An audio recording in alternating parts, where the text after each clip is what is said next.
तेजस्वी जी, मुकेश जी, राजेश राम जी, मनोज झा जी, शकील साहब और अन्य तमाम नेतागण और इस सभागार में लंबे समय से यहाँ उपस्थित चंपारण के तमाम बहादुर संघर्षशील साथियों,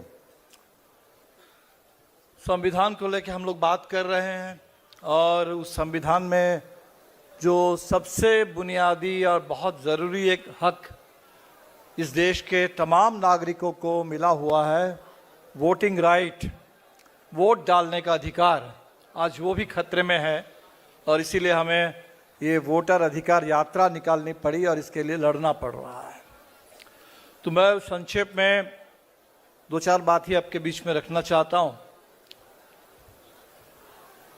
संविधान में हमें शुरू से ही ये वोटिंग राइट मिला।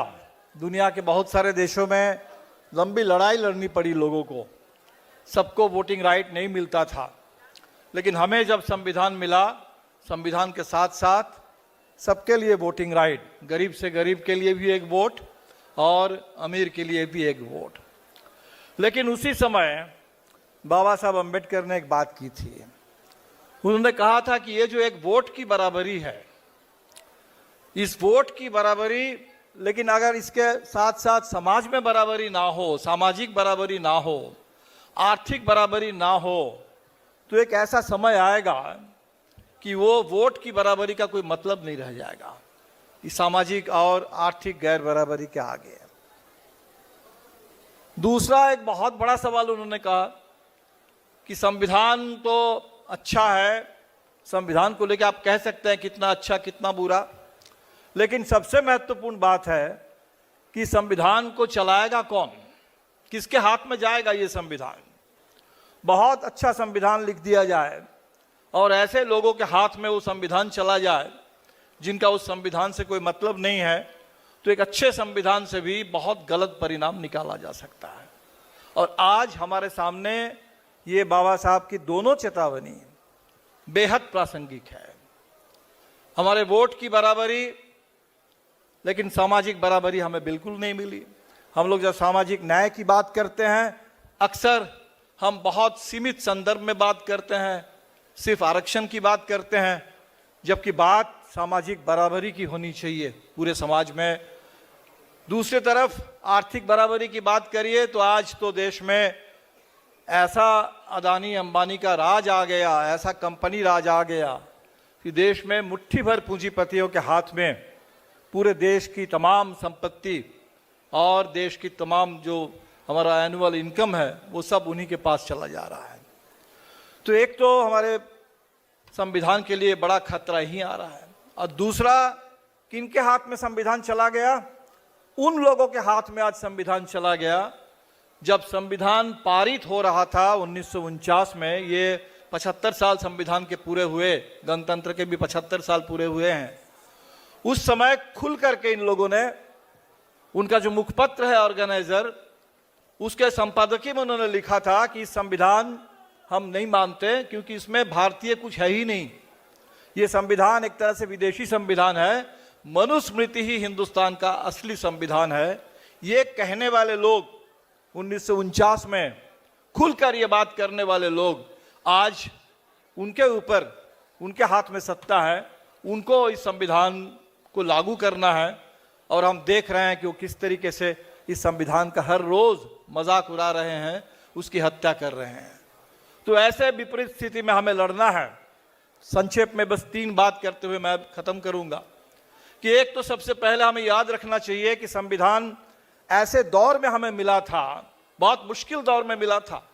उस समय देश का बंटवारा हो चुका था, हिंदुस्तान पाकिस्तान अलग हो चुके थे, देश में बड़े बड़े दंगे हो चुके थे, लाखों की तादाद में इधर से उधर लोगों को जाना पड़ा था। इतने बड़े त्रासद समय में भी गांधी जी की हत्या हो चुकी थी। वैसे एक मुश्किल दौर में हिंदुस्तान ने जब संविधान पारित किया, बड़े आराम से उस संविधान के पहले पन्ने पर कह दिया गया कि इस देश में बिना किसी भेदभाव, न धर्म के आधार पर, न जाति के आधार पर, न भाषा के आधार पर, बिना किसी भेदभाव सबके लिए पूरा का पूरा न्याय मिलेगा, सामाजिक आर्थिक राजनीतिक न्याय मिलेगा, सबके लिए आज़ादी, सबके लिए बराबरी। इतनी बड़ी बात उस कठिन दौर में, और इसीलिए आज हमें फिर वो जो आज़ादी की चेतना है, वो आज़ादी की चेतना जो 1857 में जिस समय देश में पहला विद्रोह हुआ सबसे बड़ा, तो आज़िमुल्लाह खां उस विद्रोह के शायर, उन्होंने कहा हम हैं इसके मालिक, हिंदुस्तान हमारा। वही बात संविधान के पहले पन्ने पर आया, we the people of India. हमने संविधान खुद को दिया है और देश को एक संप्रभु, लोकतांत्रिक, समाजवादी, धर्मनिरपेक्ष गणराज्य के रूप में घोषित किया है। तो हमें लगता है कि उस आज़ादी की चेतना को, उस साम्राज्यवाद विरोध की चेतना को, हिंदू मुस्लिम सिख ईसाई अलग अलग भाषा सबको मिले करके, इस विविधता, इस विशालता को लेकर के जो हिंदुस्तान है, इसको फिर एक बार हमें बुलंद करना होगा। उस चेतना की ज़रूरत है। और दूसरी बात कि हमारे सामने ये जो आर्थिक और सामाजिक गैर बराबरी है, सामाजिक और आर्थिक बराबरी की लड़ाई, इस लड़ाई को तेज करना होगा और तभी हम लोग संविधान की सही मायने में रक्षा कर पाएंगे। और आज बिहार जिस मोड़ पर खड़ा है, हमें तो अभी भी उम्मीद है, महाराष्ट्र में चुनाव चुरा लिया, हरियाणा में चुरा लिया, सुनते हैं कि लोकसभा के चुनाव में भी जिस तरह की रिपोर्ट राहुल जी ने जो खुलासा किया बेंगलुरु सेंट्रल लोकसभा की, वैसे बहुत सारे लोकसभा हम सबके नज़र में हैं। तो 2024 के चुनाव को भी काफ़ी हद तक चुरा लिया गया।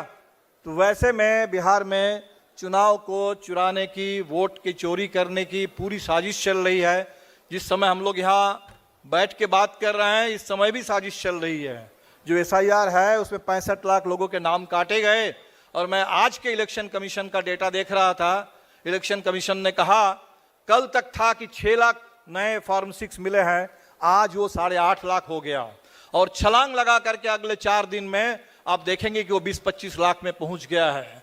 तो चोरी बदस्तूर जारी है। उस चोरी के खिलाफ हमें तो लड़ना है और ऐसा माहौल बना देना है पूरे बिहार में, जिस बिहार जब जब तय कर लेता है, अगर बिहार किसी चीज़ को तय कर ले तो बीच रास्ते में हम लोग छोड़ते नहीं हैं। वो 42 का आंदोलन हो, वो आज़ादी के बाद का लोकतंत्र की लड़ाई हो, वोट डालने की लड़ाई हो, बूथ कब्जा के खिलाफ सामंती पूरे धाक को तोड़ते हुए दलित गरीबों के वोटिंग राइट हासिल करने का वो तमाम आंदोलन हमें याद है, वो तमाम जनसंहार हमें याद है, जिसको झेलते हुए बिहार के दलित गरीबों ने वोट डालना शुरू किया था 80 के दशक में। तो इसीलिए बिहार ने जब आज ठान लिया है, तो मुझे तो पूरा भरोसा है आप तमाम साथियों के ऊपर, और पूरे बिहार के नौजवान, पूरे बिहार के भूमिहीन गरीब, बिहार की हमारी बहनें, स्कीम वर्कर्स, बिहार के हमारे नौजवान साथी, आपके ऊपर पूरा भरोसा है कि ये जो चुनाव आयोग ने जो SIR का हमला किया, अब पूरे देश में जो वोट चोरी और चुनाव चोरी की साजिश चल रही है,